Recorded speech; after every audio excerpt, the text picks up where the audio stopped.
Yes hello guys, welcome to our channel Rayalaseema trader. ఈరోజు అయితే మనమైతే ఒక స్కాల్ప్ చేసిన 5 లాట్స్తోనా. సో అది నేను మీకు చూపిస్తా ఎలా తీసుకున్నా ఏం తీసుకున్నా అనేసి. యాక్చువల్గా మార్కెట్ వచ్చేసి రేంజ్ బౌండ్లో మూవ్ అవుతుంది కన్సల్టేషన్లో. సో మీరు తమ్మునెల్లో పెట్టింది నిజమే అనమాట. సో మీరు కన్సల్టేషన్ మార్కెట్లో ప్రాఫిట్ తీసే దమ్ము మీకుందా అనేసి. సో బేసిక్గా కన్సల్టేషన్ మార్కెట్లో ప్రతి ఒక్కరిది హెస్ఎల్ హిట్ అవ్వడానికి ఛాన్సెస్ ఎక్కువ ఉంటాయి. సో ఎందుకనేసి మార్కెట్ అప్ సైడ్ మూవ్ అవ్వదు అండ్ డౌన్ సైడ్ కూడా మూవ్ అవ్వదు అనమాట. సో ఓన్లీ రేంజ్ బౌండ్లోనే మూవ్ అవుతుంది అనమాట. సో ఈరోజు అయితే మార్కెట్ వచ్చేసి ఫుల్ రేంజ్ బౌండ్లో మూవ్ అయింది కూడా యాక్చువల్గా. ఎందుకంటే ఇది లాస్ట్ ఇప్పుడు 2 o'clock నుండి అయితే ఫాలో అయితే వస్తుందన్నమాట.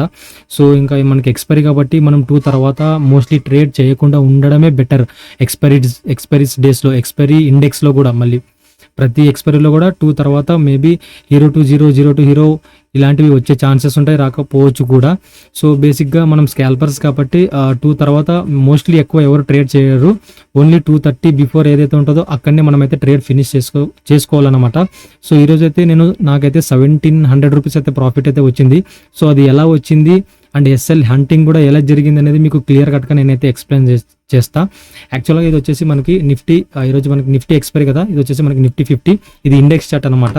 సో ఈరోజు అయితే ప్యూర్గా నేనైతే ఇండెక్స్ చార్ట్ని బేస్ చేసుకుని నేనైతే ఎంట్రీ పాయింట్స్ అయితే తీసుకున్నా. సో మార్కెట్ ఇప్పుడు ఓవరాల్గా మార్కెట్ అయితే ఒక లుక్ వేసుకుందాం. మార్కెట్ ఫ్లాట్గా ఓపెన్ అయిన తర్వాత మార్కెట్ అయితే బిగ్ క్యాండిల్తో ఫామ్ అయింది. సో ఇంత పెద్ద బిగ్ క్యాండిల్ ఫామ్ అయిన తర్వాత సో మార్కెట్ వచ్చేసి కన్సల్టేషన్ అయినా ఉంటుంది, లేకపోతే చాపీ విత్ బుల్లిష్ అని ఎక్స్పెక్ట్ అయితే చేసిన నేనైతే. యాక్చువల్గా నేను మీకు ఒక పాయింట్ చెప్తా, మీరు మార్కెట్ లాంగ్వేజ్ని అయితే మీరు ఖచ్చితంగా నేర్చుకోవాలండి. ఎందుకంటే ఇప్పుడు మార్కెట్లో కొన్ని లాంగ్వేజెస్ ఉంటాయి, అంటే మొత్తాన్ని అమ్మేయడానికి మొత్తాన్ని ఒక స్క్వేర్ ఆఫ్ అంటారు. సో ఇలా కన్సల్టేషన్ మార్కెట్లో ఒక్కొక్కరు ఒక్కొక్క డిఫరెంట్ నేమ్లో పిలుస్తారు అనమాట. కొంతమంది మెసేజ్ వచ్చింది. కొంతమంది సైడ్ వేస్ టు బుల్లిష్ అంటారు, లేకపోతే చాపీ విత్ బుల్లిష్ అంటారు. సో ఇలా డిఫరెన్స్ నేమ్స్ ఉంటాయన్నమాట. మనం ఎలా పలికినా కానీ దానికి మీనింగ్ వచ్చేసి ఒకటే అనమాట. ఒక్కొక్క ట్రేడర్ ఒక్కొక్క డిఫరెంట్ వేలో మనమైతే వాటిని యూజ్ చేస్తాం అనమాట. సో మనకి అలాగే బేరిష్ సైడ్ కూడా మార్కెట్ వచ్చేసి చాపీ విత్ బేరిష్, లేకపోతే చాపీ విత్ మార్కెట్ వచ్చేసి డౌన్ ఫాల్ అవుతుంది అనేసి ఇట్లా డిఫరెంట్ నేమ్స్ అయితే ఉంటాయన్నమాట. సో మార్కెట్లో ఈ లాంగ్వేజెస్ అన్ని మీరు నేర్చుకోవాలి. సో ఇప్పుడైతే మనం కాన్సెప్ట్కి అయితే వచ్చేద్దాం. సో మార్కెట్ ఫ్లాట్గా ఓపెన్ అయిన తర్వాత మార్కెట్ ఒక బిగ్ క్యాండిల్ అయితే ఫామ్ అయిన తర్వాత యాక్చువల్గా మనకి ఎక్స్టెండ్ వచ్చేసి ఫెడ్ ఇంట్రెస్ట్ డిసిజన్స్ అయితే వచ్చినాయి కదా, అది వచ్చేసి మనకి ఇన్లైన్ వచ్చింది అనమాట, అంటే 5.5 వచ్చింది. సో అందుకనేసి మార్కెట్ వచ్చేసి మనకి బుల్లిష్లో అయితే ఈరోజు మార్కెట్ అయితే ట్రేడ్ అవుతుంది అనమాట. యాక్చువల్గా మనము యూఎస్ ఇంట్రెస్ట్ రేట్స్కి వీటికన్నిటికీ మనం యాక్చువల్గా యూఎస్ వాళ్ళ మార్కెట్స్ని మనమైతే ఎక్కువ ఫాలో అవుతుంటాం అనమాట. సో మనకి అక్కడ మార్కెట్ వచ్చేసి బుల్లిష్లో క్లోజ్ అయింది కాబట్టి యాక్చువల్గా మనకి మార్కెట్ కూడా ఈరోజు బుల్లిష్లోనే క్లోజ్ అయ్యే ఛాన్సెస్ ఉంటాయనేసి ఒక ఓవరాల్ వ్యూ రావాలన్నమాట. సో గ్లోబల్ మార్కెట్స్ పైన మీకు ఒక గ్రిప్ ఉంటే ఇంకా మనకి మార్కెట్ అనలైజ్ చేసుకోవడానికి ఇంకా ఫ్రీగా మనకైతే చాలా ఈజీగా ఉంటుంది అనమాట. సో గ్లోబల్ మార్కెట్ బేస్ చేసుకొని కూడా మనకి మార్కెట్స్ అయితే చాలా రోజులైతే చాలా డేస్ అయితే మనకి మూవ్ అవుతాయి. చాలా డేస్ అయితే కాదు, బేసిక్గా గ్లోబల్ మార్కెట్స్ని కన్సిడర్ తీసుకొని మన మార్కెట్స్ అయితే మూవ్ అవుతాయి. మనకి ఇండివిజువల్గా ఏదైనా లోకల్ న్యూస్ ఉన్నాయనుకో, సో మన ఇండివిజువల్ న్యూస్కి అయితే మార్కెట్ అయితే రియాక్ట్ అవుతాయి అనమాట. మెజారిటీ ఆఫ్ పోర్షన్స్ ఓన్లీ మనకి గ్లోబల్ మార్కెట్స్ ఎలా రియాక్ట్ అయితే మన మార్కెట్స్ కూడా ఇంచుమించు అలానే రియాక్ట్ అయ్యే ఛాన్సెస్ ఎక్కువ ఉంటాయి అనమాట. సో ఈరోజు అయితే మనకి యూఎస్ మార్కెట్స్ అన్ని ఫ్లాట్ విత్ పాజిటివ్లో క్లోజ్ అయినాయి అండ్ యాక్చువల్గా మళ్ళీ ఇంకొకటి మన ఇండియన్ ఏడియర్స్ కూడా మనకి ఎక్సెప్ట్ అన్నీ కూడా మనకి ఫ్లాట్ విత్ బుల్లిష్లో క్లోజ్ అయినమాట. సో అందుకనేసి ఈరోజు మార్కెట్ బుల్లిష్లోనే ఉంటుందని నేనైతే ఎక్స్పెక్ట్ చేసిన. సో అలాగనే నేనైతే ఎంట్రీ పాయింట్ అయితే బయింగ్ సైడ్ అయితే తీసుకున్నాను అనమాట. యాక్చువల్గా బేరీ సైడ్ ఎంట్రీ పాయింట్ వచ్చినా కూడా నేనైతే తీసుకోలేదు, కానీ నా ఓవరాల్ గ్లోబల్ మార్కెట్ అండ్ మళ్ళీ ఇండియన్ మార్కెట్స్ అన్నిటినీ కన్సిడర్ చేసుకొని ఈరోజు బుల్ సైడ్ మార్కెట్ వస్తే మనమైతే ఎంట్రీ పాయింట్ తీసుకుందామని నేనైతే అనుకున్నాను. సో అందుకనేసి బుల్లిష్ సైడే నా వ్యూ ఉందనమాట. So market gap up flat with positive open అయిన తర్వాత మార్కెట్ వచ్చేసి చాపీ విత్ బుల్లిష్ ట్రేడ్ అయింది అనమాట. సో ఒక కరెక్షన్ అయితే వచ్చింది. ఈ కరెక్షన్ తర్వాత మళ్ళీ మనకు వచ్చేసి ఇక్కడ ఈ స్పైక్ ఉంది కదా, ఈ స్పైక్ అనేది యాక్చువల్గా మన ఇండియా వీక్స్ అనేది అప్పుడు ఆటోమేటిక్గా అనేది మనకి ఇండియా వీక్స్ అనేది స్పైక్ అయింది అనమాట. ఆల్మోస్ట్ 12 దగ్గరికి అయితే మళ్ళీ రిటర్న్ వచ్చింది అనమాట. సో అందుకనేసి ఈ స్పైక్ వచ్చింది అనమాట. యాక్చువల్గా ఇలాంటి ఇండియా వీక్స్ స్పైక్ వస్తే మనకి మార్కెట్లో మూమెంటం ఎక్కువ ఉంటుంది అనమాట. యాజ్ పర్ మనకి స్కాల్పర్స్కి అయితే చాలా యూజ్ అవుతుంది అండ్ పొజిషనల్గా ట్రేడ్ చేసే వాళ్ళు కూడా మనకైతే చాలా యూజ్ అవుతుంది ఇండియా వీక్స్ ఎంత హైలో ఉంటే. సో అప్ సైడ్ ఎలా మూవ్ అవుతుంది అండ్ డౌన్ సైడ్ కూడా అలానే మూవ్ అవుతుంది అనమాట మన ఇండియా వీక్స్ని బేస్ చేసుకొని మాట్లాడుకుంటే. సో నేనైతే మార్కెట్ ఇక్కడ నుంచి రేంజ్ బౌండ్ ఫామ్ అయిన తర్వాత మళ్ళీ బేరిష్ అయితే నేనైతే ఎంట్రీ పాయింట్ అయితే తీసుకోలేదు అండ్ మార్కెట్ బుల్లిష్లో మళ్ళీ ర్యాలీ అయితే అయింది. సో ఇక్కడ ఏదైతే కన్సల్టేషన్ ఉందో ఈ కన్సల్టేషన్లో నేనైతే ప్రాఫిట్ అయితే తీసిన. యాక్చువల్గా చెప్తా చూడండి నేను మీకు ఎక్కడ తీసుకున్న ఎంట్రీ పాయింట్ అనేది. సో ఇక్కడ మీకు ఒక రెసిస్టెన్స్ అయితే కనిపిస్తుందా, ఈ లెవెల్ నేను ఎగ్జాక్ట్గా డ్రా చేస్తున్నాను చూడండి. మార్కెట్ ఇక్కడ నుండి ఫాల్ అయింది, మళ్ళీ ఇదే ప్లేస్లో మళ్ళీ బ్రేక్అవుట్ అయ్యేసి మళ్ళీ ఇక్కడే రేంజ్ బౌండ్ ఫామ్ అయింది కదా. సో యాక్చువల్గా ఇక్కడ నుంచి మార్కెట్ బుల్లిష్ సైడ్ వెళ్ళాలి కానీ వెళ్ళలేదు. సో నాకు అప్పుడే తెలుసు మార్కెట్ కన్సల్టేషన్లో ఉంటుంది ఈరోజు అనేసి. అండ్ ఇక్కడ హ్యామర్ కూడా పడింది అండ్ దానికి తర్వాత ఒక మంచి హెల్తీ క్యాండిల్ కూడా మనకి హ్యామర్ అయితే పడింది అనమాట. సో ఇక్కడ నుంచి బుల్లిష్గానే ఉంటుందని నేనైతే ఎక్స్పెక్ట్ చేసిన.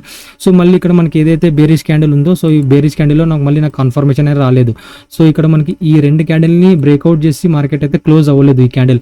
సో ఇంకా అప్పుడే మనం ముందుగానే అనుకున్నాం కదా ఈరోజు రేంజ్ బౌండ్ ఫామ్ అవుతుంది అనేసి. సో అందుకనేసి నేనైతే రేంజ్ బౌండ్లోనే ఉన్నా.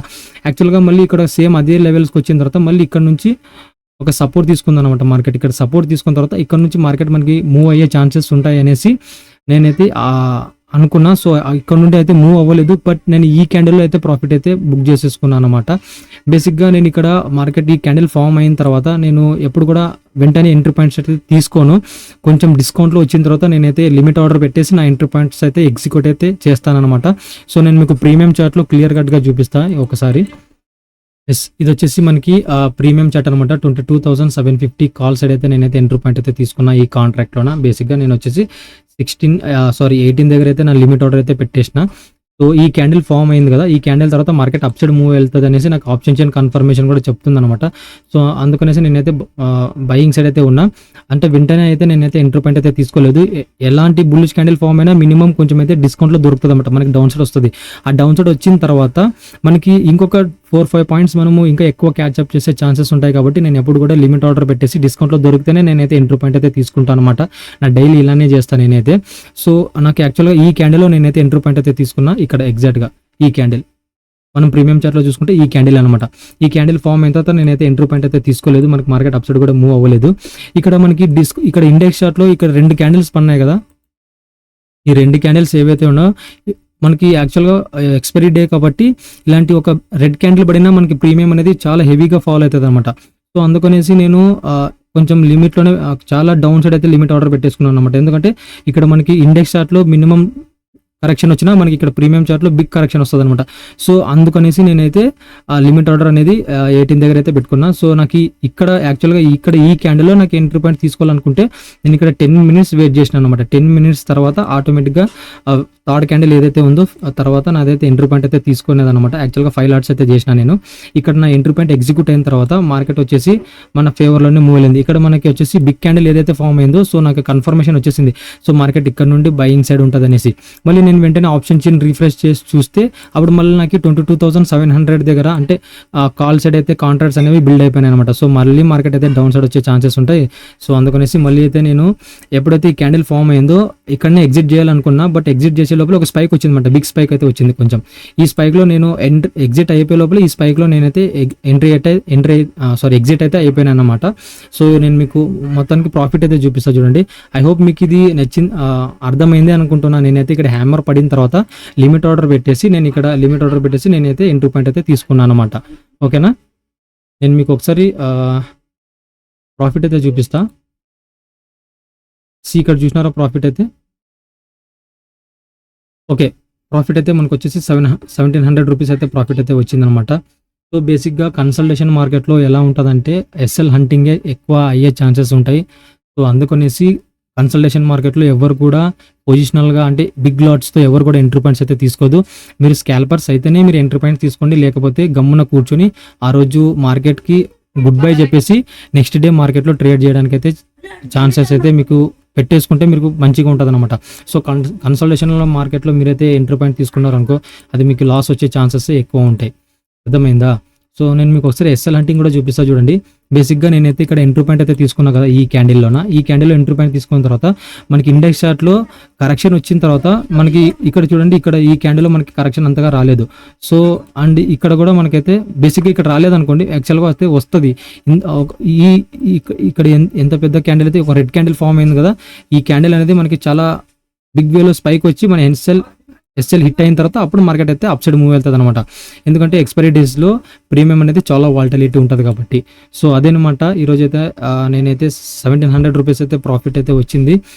సో ఐ హోప్ మీకు నా ఎంట్రీ పాయింట్కి లాజిక్ అర్థమైంది, వీడియో అర్థమైంది అని నేను అనుకుంటున్నా. వీడియో కనుక మీరు నచ్చినట్టయితే కనుక డెఫినెట్గా ఒక లైక్ అయితే వేసుకోండి అండ్ కామెంట్ చేయడం కూడా మర్చిపోకండి బ్రదర్స్ ఎవరు కూడా. సో మీకు ఏమైనా డౌట్స్ ఉంటే డెఫినెట్గా కామెంట్ అయితే చేయండి, నేను మీకు దానికి సంబంధించిన డౌట్ క్లారిఫికేషన్ అయితే చేస్తా.